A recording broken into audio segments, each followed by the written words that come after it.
Saudaraku, tahun baru 2025 menjadi momen istimewa bagi ratusan pendaki yang memilih Gunung Burni Keliten sebagai destinasi petualangan mereka. Gunung yang terletak di Kecamatan Bintang, Aceh Tengah ini kian populer sebagai surga tersembunyi di dataran tinggi Gayo.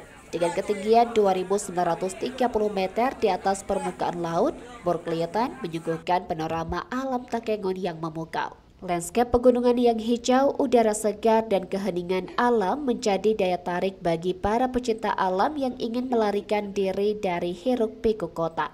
Afgan Nosarios, salah satu pemuda Nosar yang turut menyambut para pendaki, mengungkapkan bahwa jumlah pengunjung diperkirakan terus bertambah hingga pekan pertama Januari.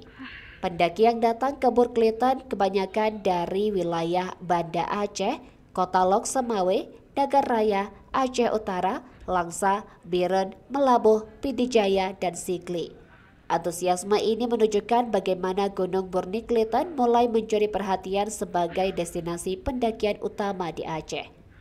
Tidak hanya menjadi tantangan fisik, perjalanan menuju puncak ini juga menghadirkan keindahan alam yang tak terlupakan, menjadikannya pilihan tepat untuk merayakan tahun baru secara berbeda.